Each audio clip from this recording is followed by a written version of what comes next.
Hey woodworkers. Alright, so next step for building this table is going to be to cut the joinery for the legs. And so I have two sample legs right here that I want to talk about. And I'll talk about where we're going to lay these things out, but first I need to select the bit. If we're going to be cutting a sliding dovetail, which in this case we are, we need to make sure that we have the right bit. So first and foremost, the bit has got to be less than or smaller than the thickness of your curved element there. Yeah, good, you can see that. So this one will probably work. The one that I have loaded into the router table, it's got a slightly longer cutter length, and that's going to be critical because if I were to plunge into cutting for my leg, but the depth that I want is not going to be matched by the length of the cutter, then this won't work. So anyway, that one is out. Some of these other bits are okay, but they're way undersized, I would say, for the joinery that we want to cut. The other thing to talk about is that if they have a 1/4 inch shank, I would always prefer to use a 1/2 inch whenever possible. Especially with the kind of cut we're doing, it's just a little bit more force on the bit. You have a situation where sometimes the 1/4 inch shanks start to loosen up a little bit. So 1/2 inch is always superior to the 1/4. And so that's what we're doing. Alright, getting rid of you and you. Okay, so getting rid of the apron for the time being. And that brings us back into the conversation about what it is we're doing with these legs. So quality control here, I would look at the layout of these two legs. And this is going to be about 8 to 10 inches apart for the most part. So the orientation of these is going to be kind of critical. I prefer this layout here because of where we have this heartwood situation, and I just kind of like the way that frames the separation. We could do it the opposite way. There's nothing wrong with that. It's totally your call. Part of the reason that I selected poplar is because I think you can see a little bit more of this, as well as the marks that I made on the top or the end of the board, opposed to a darker wood. So that's where we're at with this. The things that I would try to avoid are an imbalanced grain pattern on these two legs. I've got a fairly wider grain orientation on the leg to the right. Leg to the left is a little bit tighter. And in looking at the end grain of these boards, you can tell that I'm kind of in the situation on this leg to be more or less a rift sawn, so kind of 45-degree angles. That will give me a relatively tight grain structure all the way around. Whereas the board to your left have kind of a flat sawn situation here, so the growth rings are more or less parallel to this face, perpendicular to this.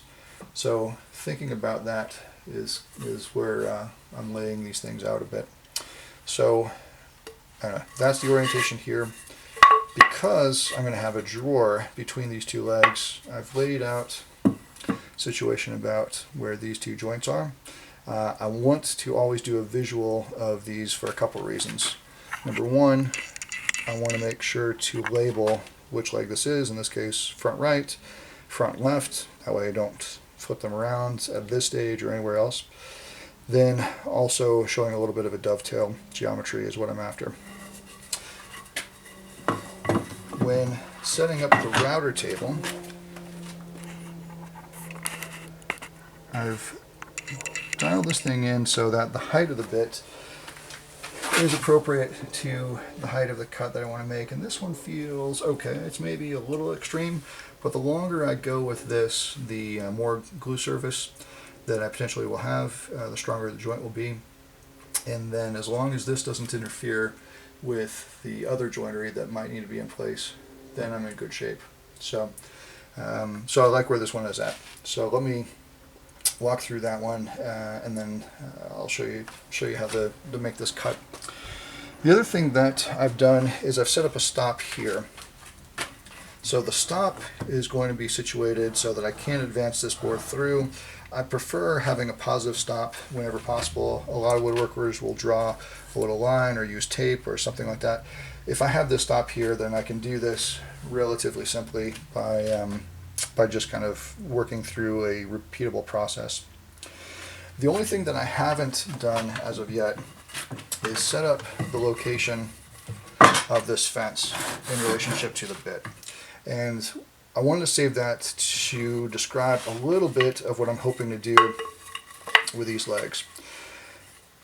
I could very easily set up this bit to cut right in the center of the thickness of these boards.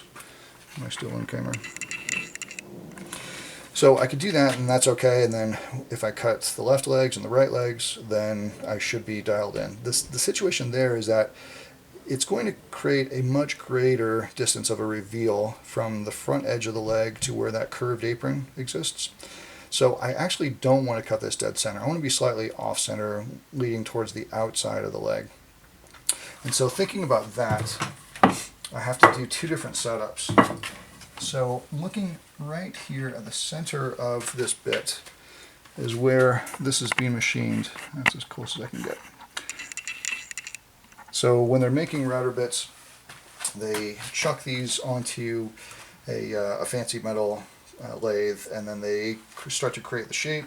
Then they'll braze on the cutters later on. But this is an easy way to tell the center of where this bit is going to land. I don't have to measure from the outside edges.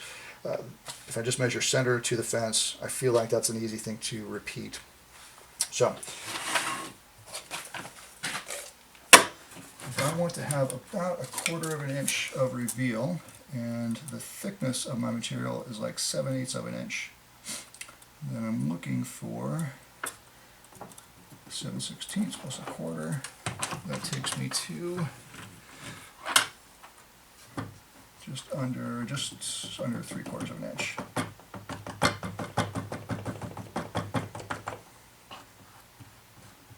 And that's about right, I think, but I want to go this way, don't I? Indeed I do.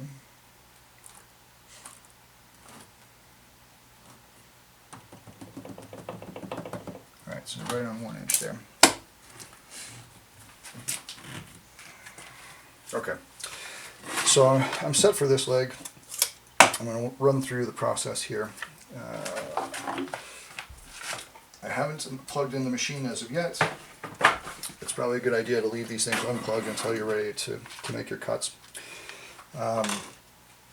The last reminder of this process is that I would go ahead and do all of the legs that would get this reveal. So all of the, if I'm looking at this leg here, drawer is going to go here. This one will be on the back corner on the left hand side, and so on and so forth. So just keeping these things in mind when you do the rotation of the cut and moving the fence, things you need to be aware of. Alright, here we go.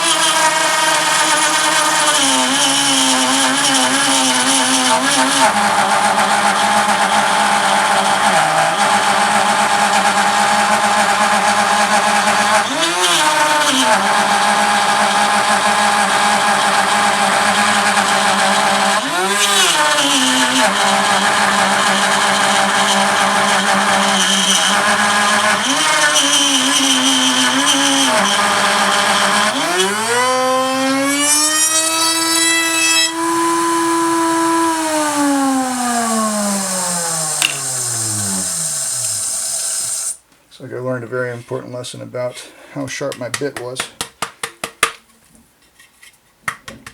So, in possible due for replacement, but in essence this is going to be the first cut. Oops, sorry.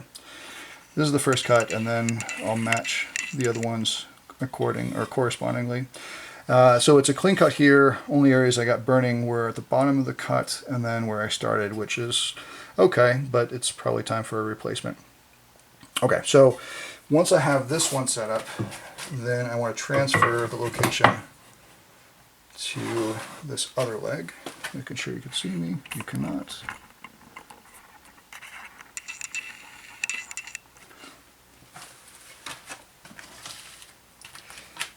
So this is the start of these cuts, and then the center is going to be roughly in there. There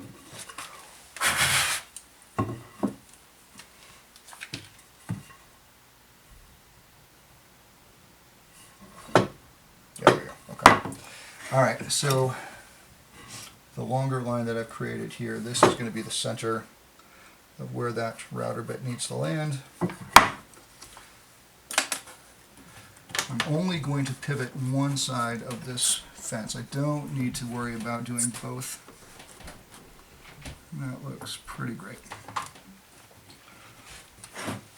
So now that I have the setup here, I'll turn the router table back on, go ahead and cut through the other ones. Oops. Hopefully you saw that. So, just to repeat, center of this bit once again is landing on my center line that I transferred from the other. I just feel like that's the easiest way to make sure that these things align properly when I want the offset to be similar. The other thing that I wanted to mention is that in this cut, because it's a dovetail shape, I can't go through the cut and lift this thing straight out without starting to blow out a lot of material here, and also being really unsafe about where we're still cutting. If this were a straight bit, I could possibly get away with that. Because this is a dovetail bit and I didn't have the dust collection on, just for the sake of being able to hear what I was up to, there's a lot of this material. I created this little notch on my stop, which you can see, I hope, yeah. So this will collect a lot of that dust. If I were to use something that was straight all the way down, all of this material would get in the way. So as I advance this board, it will interfere with this thing going to that stop. The last thing I want to say about the stop is that I have an apron that is 6 inches wide. I've cut this to about 6 1/4 inches here. I've left extra length in this, and there's an important reason why for matching the joinery when we get to the next stage. But make sure you have plenty of extra material, and then we should be in good shape. All right, catch up with you in a minute.